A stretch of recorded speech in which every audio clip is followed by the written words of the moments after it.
Morning everyone.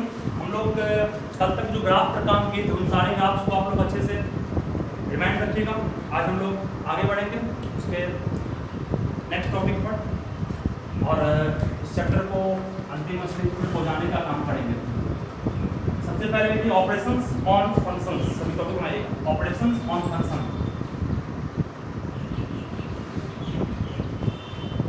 Operations on function, सभी topic को अच्छे से बना लीजिए।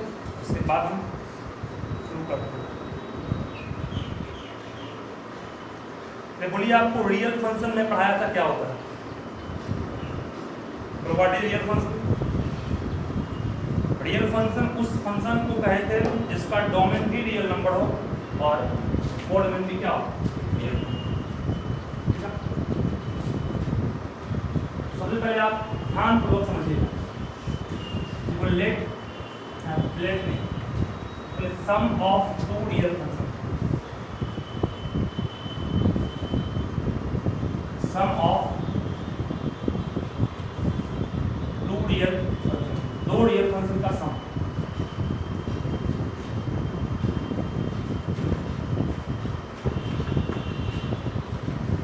देखिए ऑपरेशन मतलब क्या होता है?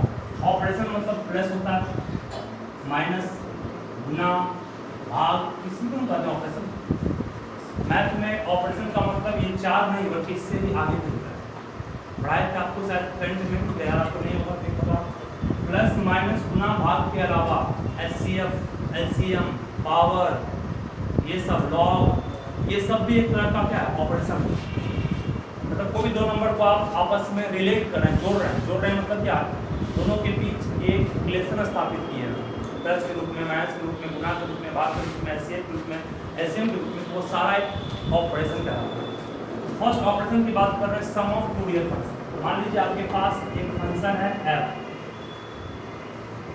d1 से r, दूसरा फंक्शन है g, d1 d2 से r। मतलब क्या इसको, f d1 से r, f d1 से r का मतलब हुआ कि जो फंक्शन f आप जो लिए हैं उसका जो फर्स्ट जो डोमेन होगा वो क्या है, d1 है। डोमेन क्या है, रियल नंबर। और ये क्या है, f। d जो फंक्शन है उसका डोमेन क्या होगा, डोमेन d2 है और डोमेन क्या है, r। ठीक है, फंक्शन g। तो बोलना ये चाह रहा है कि आपके पास दो फंक्शन हैं f और g। f का डोमेन d1 है और डोमेन r, g का डोमेन d2 है और डोमेन। तो बोलना ये चाह रहा है कि यहाँ घटना होगी, यहाँ पर समझाया दिया आपको। जैसे इस चीज को आप इस तरह समझिएगा कि क्या है, हम सभी जानते हैं d1 सबसेट किसका होगा, r का होगा। d2 भी सबसेट किसका होगा, r का। मतलब क्या, domain of first set, domain of second function, दोनों फंक्शन का डोमेन जो है वो रियल नंबर का ही सबसेट होगा। Domain of f is subset of what, r, जो भी आप पढ़ चुके हैं ऊपर लिखे हैं रियल फंक्शन। रियल फंक्शन मतलब क्या, ये भी रियल नंबर, ये भी रियल नंबर, ये रियल नंबर दिख रहा है, ये रियल नंबर है। इसका मतलब जरूर ये d1 सबसेट किसका, r का होगा और d2 भी सबसेट किसका होगा, r का। ठीक है, तो कहता है कि देन के बाद d1 इंटरसेक्शन d2 वो भी सबसेट किसका होगा, r का होगा। d1 इंटरसेक्शन d2 को कहते हैं क्या, d मान लेते हैं। d1 इंटरसेक्शन d2 को हम लोग क्या मान लिए, d1 और d2 में जो कॉमन है वो क्या मान लिए, d1। कोई प्रॉब्लम किसी को इसमें नहीं? तो बाबू यहाँ से हम कह सकते हैं कि यहाँ से हम लोग कह सकते हैं कि हम लोग के पास दो फंक्शन है f और g, दोनों फंक्शन का सम जो सम मींस ऑपरेशन कर रहे हैं किसका, एडिशन का। Sum of two function such that, और यहाँ पे क्या होगा, d से r कहेंगे। मतलब जब आप दो फंक्शन का, मतलब दो फंक्शन में फर्स्ट फंक्शन का डोमेन d1 है, सेकंड फंक्शन का डोमेन d2 है, दोनों फंक्शन का जो सम होगा, दो फंक्शन को सम करने के लिए जो आप डोमेन को प्रिफर कीजिएगा वो डोमेन D1 या D2 नहीं होगा, कि वो डोमेन क्या होगा, वो डोमेन दोनों डोमेन का इंटरसेक्शन होगा, वही चीज क्या बोले, मतलब कि दो फंक्शन डिफरेंट फंक्शन है, दोनों फंक्शन का डोमेन जो कुछ दिया गया है, ठीक है, उस दोनों का डोमेन का इंटरसेक्शन जो होगा, वही डोमेन नया डोमेन बनेगा किसका, दोनों फंक्शन के ऑपरेशन का, मतलब सम का, ठीक है ना। इसको हम लोग लिख सकते हैं क्या, इसको लिख सकते हैं f x प्लस कितना, अलग अलग कर लीजिए, ठीक है। इसके आप क्या सीखे, इसको आप देखिए ध्यान से। एग्जाम्पल के तौर पे मान लो f में D1 में 1 2 3 4 है, यहाँ 5 6 समझना नहीं, इसमें मान लो बाबू 2 3 5 6 2 3 5 6 है 7 8, ठीक है। और ये आप जो फंक्शन नया बनेगा f प्लस जी, ये फंक्शन क्या होगी, मान लो f प्लस जी है, इस डोमेन में क्या डोमेन में सिर्फ और सिर्फ लेंगे हम लोग 2 लेंगे, और क्या लेंगे, और कुछ होगा 1 लेंगे बस।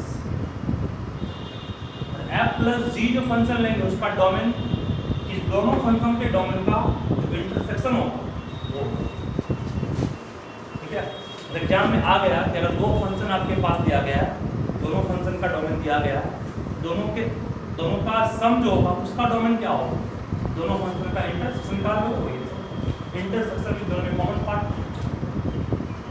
ठीक है। मतलब इस चीज को समझाने का मेन मकसद ये था कि अगर आपके पास कोई क्वेश्चन दिया हुआ है, दो अलग अलग फंक्शन का डोमेन दिया हुआ है, और निकालने का देगा क्या, आपको निकालने का देगा what is the domain of their sum of the function, दोनों का।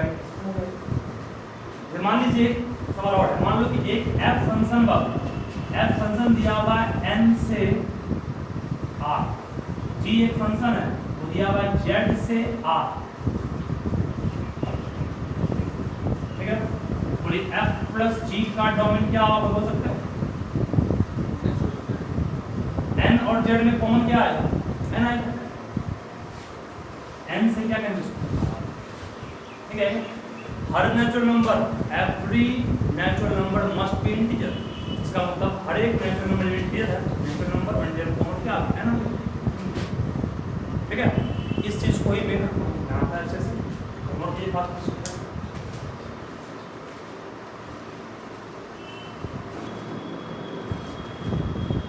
तो इसको हम और थोड़ा सा क्लियर कर रहे हैं, यहाँ तक सब तो आगे से इस चीज को मैं और थोड़ा सा और क्लियर करता हूँ, उसके बाद मैं इतना समझाऊंगा नहीं, डायरेक्ट बाकी सारे ऑप्शन पर।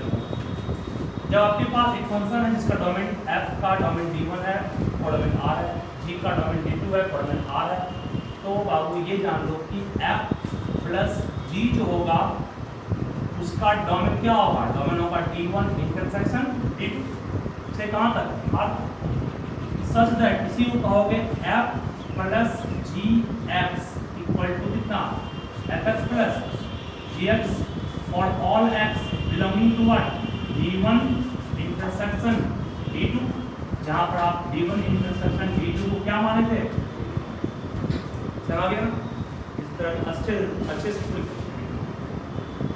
ये बिल्कुल एग्जैक्ट फॉर्मेट हो गया।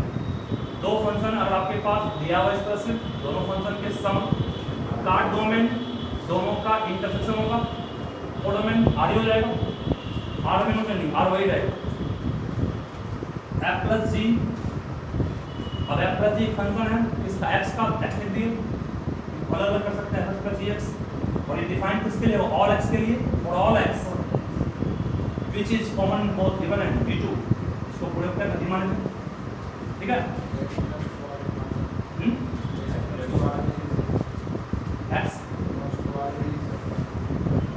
x बिलोंग टू r नहीं, x बिलोंग टू r में तो वो रियल नंबर भी आ जाएगा जो दोनों में कॉमन नहीं है, हम लोग को वही रियल नंबर लेना जो दोनों में कॉमन, सब क्लियर हो गया। उसके बाद difference of two real, first में difference of two real function same चित्र बनेगा, ये कंडीशन यही रहेगा, फर्स्ट फॉर्मेट सेम, तो फर्स्ट फॉर्मेट यहाँ भी सेम रहेगा, सेम ये चीज, बस यहाँ क्या होगा f माइनस g होगा, डोमेन इसका भी वही होगा, सेम वही चीज, नो चेंजिंग, यहाँ भी क्या होगा f माइनस कितना gx इसको लिख सकते हो कितना fx माइनस dx और all x belonging to d1 intersection, ठीक है यहाँ तक सेम वही फॉर्मेट इसके लिए, बस जहाँ प्लस था वहाँ से माइनस हो गया, तो ऑपरेशन माइनस के लिए भी सेम यही चीज़ रहेगा।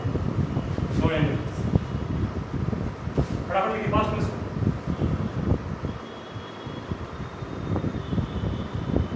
दो ऑपरेशन में काम हुआ, एक ऑपरेशन आपका सम का था, दूसरा ऑपरेशन डिफरेंस का था, थर्ड मल्टीप्लाई पे आएंगे।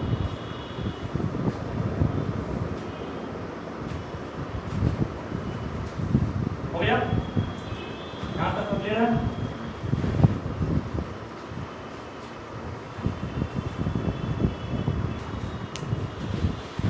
डिफरेंस क्या हो गया? थर्ड आएंगे। डिफरेंस के बाद थर्ड लिखो next, multiplication of two real function.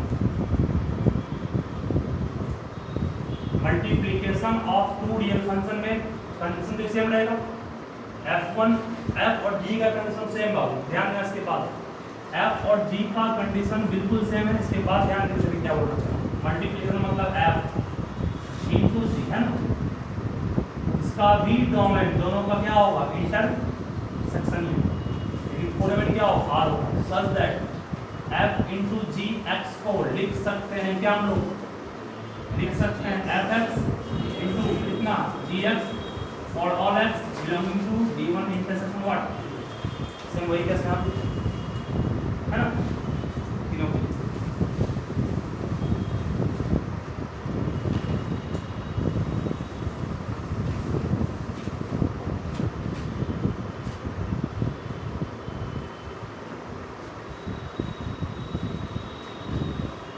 Next हो गया क्वोशिएंट, फोर्थ है quotient of two real function, दो रियल फंक्शन का क्वोशिएंट, क्वोशिएंट मतलब डिवाइड में रहेगा, ठीक है। दो फंक्शन बाबू डिवाइड में है, f बाई जी हो गया, f बाई जी का डोमेन क्या हो गया, डोमेन तो वही जो यहाँ पर वही है, देखिए। लेकिन एक कंडीशन यहाँ ये है, उसके डोमेन में वैसे x को पुट नहीं करेंगे जिस x पर gx का मान क्या आ जाए, जीरो आ जाए, है ना। तो gx का मान अगर जीरो आ जाएगा तो function is not defined, objection. हम लोग इस डोमेन से किसको निकाल देंगे, निकाल देंगे वैसे x को जिस x पर gx का मान क्या आ जाए, डोमेन से एक्चुअल में डोमेन ले लिए, को एलिमिनेट कर दिए, वैसे x को हटा दिए, इस x पर gx का मान क्या हो, जीरो रहा, लेकिन कोड हमें पार्ट आ रहेगा। इसी को सच दैट करके लिखेंगे f by G X equal to कितना, fx by for all x belonging to what, d1 intersection d2 minus कितना x such that gx equal to what, वैसे x को निकाल देंगे इंटरसेक्शन वाले पार्ट से, इस पर की gx का मान जीरो आ रहा, ठीक है। ये हम जानते हैं कि gx अगर जीरो होगा तो फंक्शन नॉट डिफाइंड होगा, इसलिए gx को वैसे x को निकाल देंगे। इसलिए फास्ट में इसको दिक्कत नहीं होगी इसमें।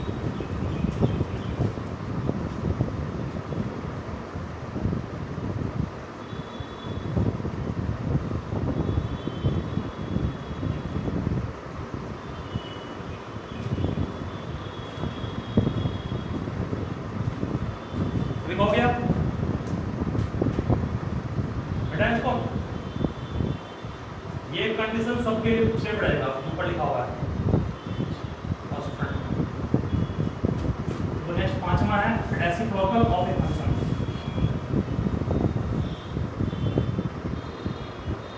Reciprocal of two real function, ध्यान देना। जब रेसिप्रोकल दो फंक्शन का, दो आएंगे रेसिप्रोकल जब भी होगा तो किसका होगा, किसी एक फंक्शन का होगा, ठीक है ना। रेसिप्रोकल जब भी करते हैं किसी एक फंक्शन का रेसिप्रोकल लेंगे।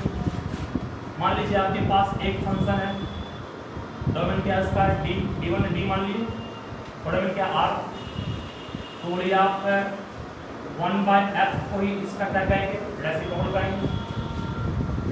1/x f को इसका रेसिप्रोकल कहेंगे, लेकिन इस 1/f का डोमेन क्या होगा, d होगा।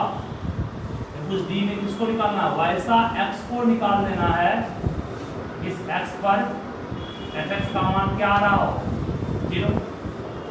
वही प्लस इसी को इसमें है ना, इसी को लिख सकते हैं सच दैट 1 कितना fx 1/f का x को लिख सकते हो 1/fx और all x belonging to d minus what x such that fx is equal to what 0। ठीक है, मतलब यहाँ एक सिंगल फंक्शन का रेसिप्रोकल लिया गया, उस केस की बात की।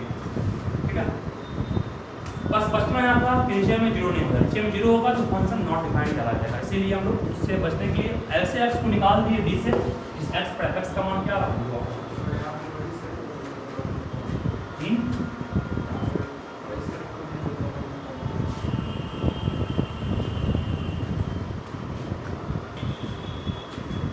वैसे प्रॉब्लम जब भी करना है मुझे एक फंक्शन के स्कोर के बात में करना है, ये बात को सोचो।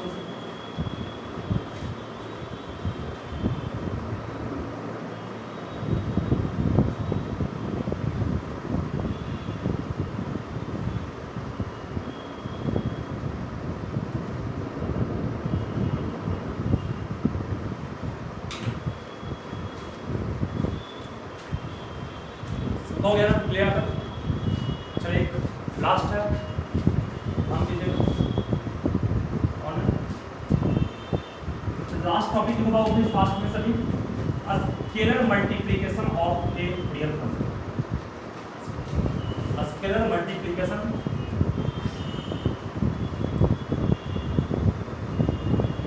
स्केलर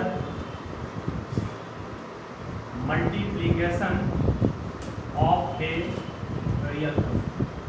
किसी रियल फंक्शन का स्केलर मल्टीप्लिकेशन इस तरह होगा, सभी ध्यान से समझो। स्केलर मतलब कोई कांस्टेंट, इसमें x कुछ नहीं भैया नहीं, कांस्टेंट। मान लीजिए उस स्केलर को हम लोग क्या मान लिए, अल्फा मान लिए, उस स्केलर को क्या मान लिए, अल्फा।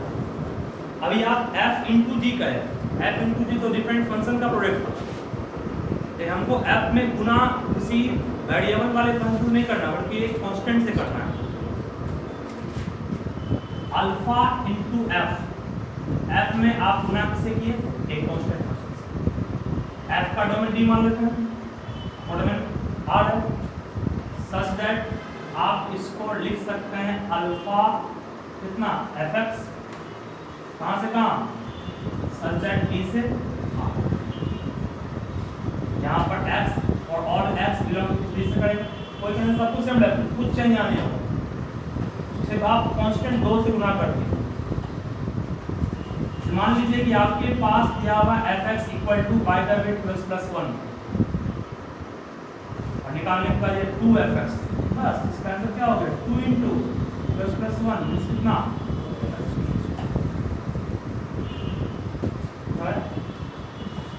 ठीक है ना, ये मतलब ठीक है।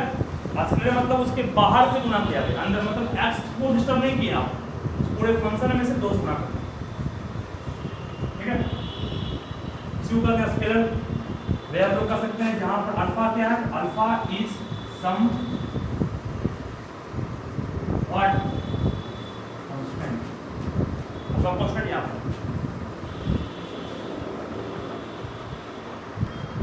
सभी ध्यान दो। मैंने आपको अभी कुल मिलाकर के 5 डिफरेंट ऑपरेशंस पर 6 डिफरेंट ऑपरेशंस पर वर्क किया। पहला सम का, डिफरेंस का, मल्टीप्लिकेशन का, फिर क्वोशेंट का, रेसिप्रोकल का और स्केलर मल्टीप्लिकेशन। इन 100 फैक्टर पे काम करने के बाद अब 4 फैक्टर्स को इंक्लूड करके एक क्वेश्चन बनाया हमने, सम का, डिफरेंस का, प्रोडक्ट का और क्वोशेंट का। चारों टेस्ट एक क्वेश्चन किस तरह सॉल्व करेंगे आप लोग ध्यानपूर्वक समझिएगा। तो यहाँ D1 ग्रुप में काम कौन कर रहा है, R कर रहा है, D2 ग्रुप में काम कौन कर रहा है, R कर रहा है, R ऊपर R है। कहोगे सर ये 3 केस में सब कुछ सेम था,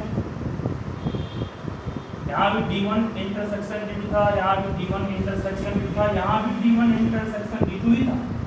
इसमें भले कुछ x को माइनस किए थे, बाकी सब में संभावना बराबर। यहाँ पर कहेंगे फर्स्ट क्वेश्चन की ध्यान में, फर्स्ट क्वेश्चन के लिए R intersection R equal to क्या लो, इसका मतलब F प्लस G जो आपको निकालना है इसका डोमेन भी क्या होगा R नहीं होगा, R और R का इंटरसेक्शन D1 D2 का इंटरसेक्शन R ही होगा, तो आप इसको आप कहोगे F plus G X equal to कितना Fx प्लस Gx। Fx का मान कितना होगा, Fx का मान x स्क्वायर, Gx का मान कितना हो गया,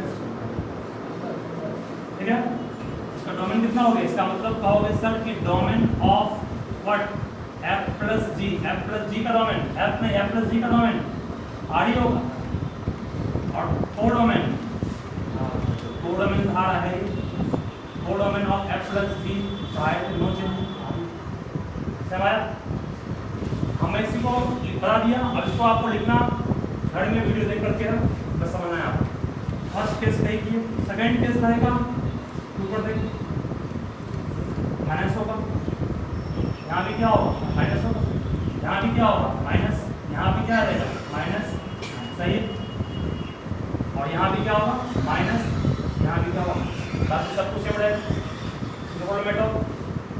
थर्ड वाले केस में भी बस इंटू हो जाएगा, यहाँ भी इंटू हो जाएगा, यहाँ भी इंटू हो जाएगा, यहाँ पर भी इंटू होगा, तो कहोगे सर बचेगा क्या Fx का मान x स्क्वायर इंटू कितना 2x प्लस 1 मतलब 2x क्यूब प्लस कितना x स्क्वायर, बाकी सब कुछ यहाँ भी डोमेन वही रहेगा, कोई प्रॉब्लम तो नहीं है। लास्ट वाले केस को थोड़ा सा आप इंटरेस्ट लेके पढ़िएगा, ये इंपॉर्टेंट, यहाँ तक किन्हीं को दिक्कत नहीं है। लास्ट वाला केस का 3 केस हो गया, 3 केस में 3 शामिल कर दिया, सबको मर्ज कर दिया। लास्ट और आखिरी केस आप वीडियो को पॉज करके सब कुछ कर लो। लास्ट केस में चौथा केस जो आपके पास है वो F बाय G X वाला रेशियो है, हम सभी जानते हैं F बाय G का डोमेन R में से निकालना होगा, वैसे X को इस पर G X का मान क्या हो जाए 0 हो जाए, से कहाँ तक R तक। अब सोचिए कि डोमेन इतना बड़ा लिखा गया है और इसका मीनिंग क्या होगा, इसका मीनिंग क्या होगा सर Gx का मान 0, जिस x को उस x को निकालना R से, Gx का मान 0 तब होगा जब 2x प्लस 1 का मान 0 हो, मीन्स 2x का मान -1 हो, मीन्स x का मान क्या हो, मतलब बाबू कहोगे सर इसको आप लिखिए R माइनस माइनस R में इसको निकाल दिए, यही डिस्टर्ब कर बाकी सब लिखे हो। इसका मतलब कहोगे sir ji domain of F plus G क्या हो गया R माइनस माइनस 1/2, और कोड डोमेन तो आपका F प्लस G का कोड डोमेन क्या होगा, कोई प्रॉब्लम किसी को नहीं है, F बाय G का कोड डोमेन वही होगा, बहुत प्रॉब्लम नहीं है। अब इसी में आप एक चीज और इंक्लूड कर सकते हैं कि sir therefore we can say what F by Gx को what Fx by Gx, Fx मतलब कितना x square by plus 1 for all x belonging to what R minus -1 by 2, समझाया, that's complete। इस तरह से आपको क्वेश्चंस को कंडीशंस के साथ लिखना होगा जब भी दो फंक्शन को जोड़ रहे हैं, घटा रहे हैं, गुणा कर रहे हैं, भाग कर रहे हैं। तो आज के लिए इतना ही। आप लोग घर में वीडियो को अच्छे से देखिएगा, कॉपी पर नोट कीजिएगा और डाउट हो तो पूछिएगा, और उसका बेस्ट मैं दूंगा उसको